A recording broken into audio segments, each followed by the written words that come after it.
I'm so glad that you're here. If we could go around and just share our names, and then we can get started. I'm Tara Haugen. I am the facilitator of the group today. I am Carrie. I'm a mom. I'm Laura and a mom. I'm Ashley and a mom.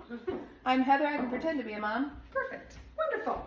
So when you think about nature, what comes to mind? Do you kind of have like a favorite memory that might be out in nature? Do you think nature what comes to mind? Crunching on leaves, like stomping on them and loud.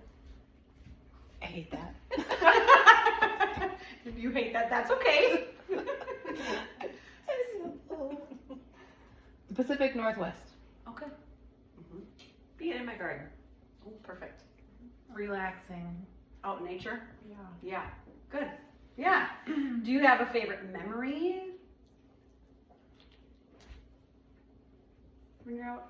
Like when you think of nature and there's like, oh yeah, that time. That was a good time. Pulls on your heartstrings or anything like that. Think of boating, I guess, with our family time and just playing together and hanging out. And I was just gonna say being on my dad's gillnet boat on the river. Cool. Camping, getting engaged in the Vosges waters. Good one. You win. Yeah.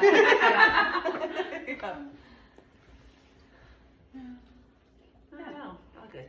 Yeah, wonderful. How did those experiences make you feel? Like if you could name like an attached feeling to it. Just good or Loved. okay. Happy. Calm. Fun. Good.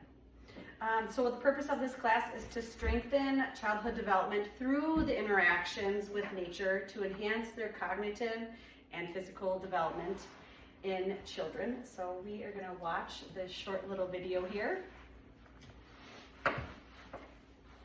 It's so easy as adults to focus on the destination. Whether it's the summit at the top of a mountain or a waterfall at the end of a hike, taking our kids outside is never about the end destination. The trail and the forest along the way is an endless playground for children. Tacos? Thanks! There's something about the innocence and pure joy that the children radiate when they get to play freely on their terms and explore the world.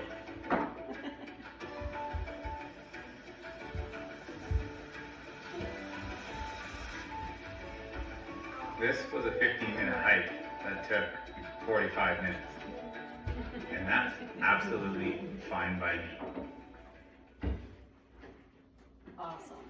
So I think that when I think of kids and nature, you know, that's kind of my go-to. That's kind of what I'm thinking. And so then when we think about environmental psychology, it says that being in nature is important because it helps children to be more creative, to think and to learn better and build stronger relationships with others. So we're going to get into small groups, and I'm going to give you a photograph to give you a picture, and then we're going to have some discussion about them. Can you pause this? Okay, great. Now that we broke out into our small groups, here are some questions that you can kind of think about as we're doing it. Oh, I forgot to tell you. Our activity for today it's an empathy role play called Walk in Nature's Shoes. So I want you to take a look at the picture and imagine that you are part of the nature. And so how would you feel if maybe a child stomped through your home, or someone took your food or their leaves, or maybe someone stopped and looked at you with curiosity? If you were in that picture, how do you think you would feel?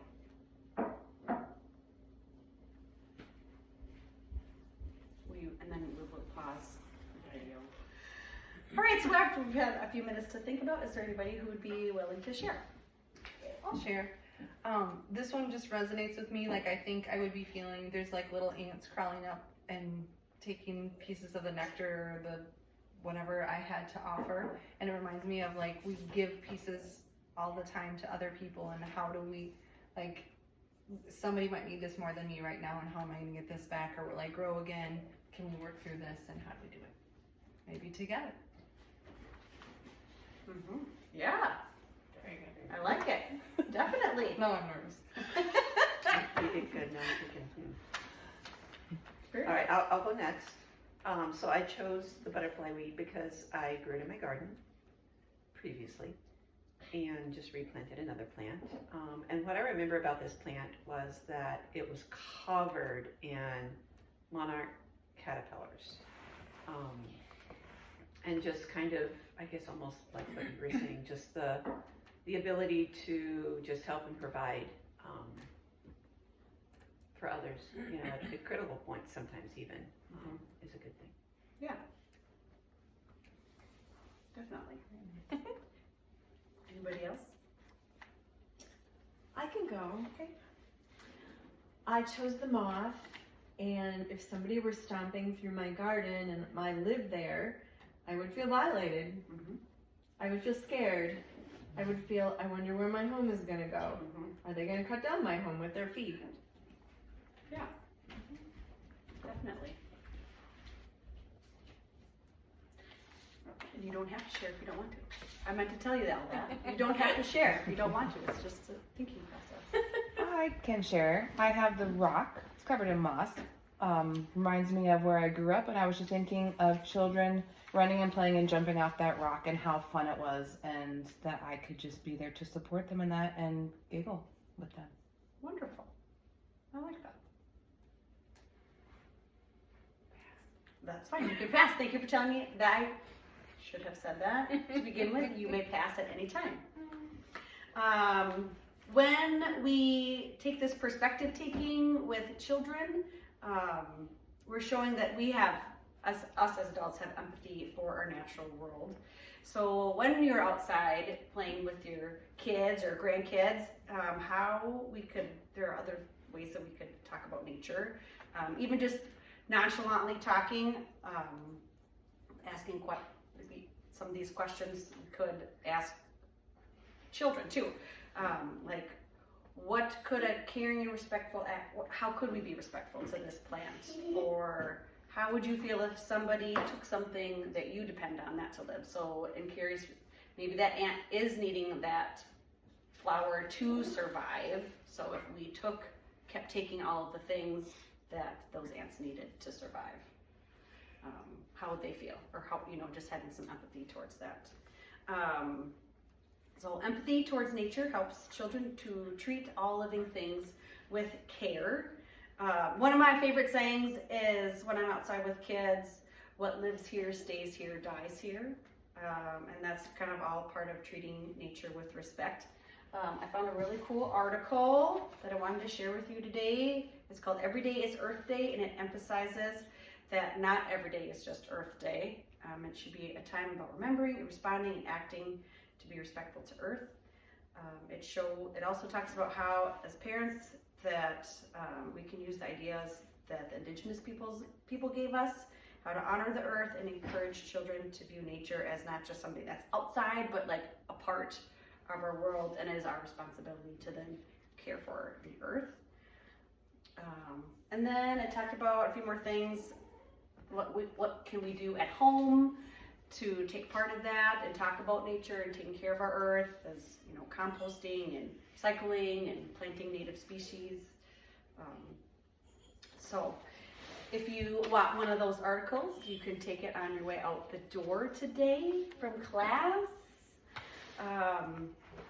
But our time is almost up here. Does anybody have like a key takeaway that they'd like to share that they're gonna maybe want to try in their own home when they're outside with their kids? I think it's a good idea how you just talked about having those conversations of, this is out here, this is nature, how do we respect it and live with it and not just destroy it. Yeah. I think that's huge. Because sometimes we just think they know. They don't always know. Thank you.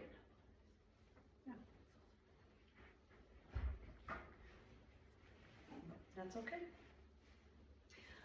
I remember going to Near Strand State Park and talking about the trout lilies, and talking about all the wildflowers, Mm-hmm. talking about the animals that live there, talking about how the water used to be clean and how it's not clean anymore due to agricultural runoff. And I think that that's still important to share with our children so that they can continue to respect what we as adults are trying to save. Yeah, thank you. That's great.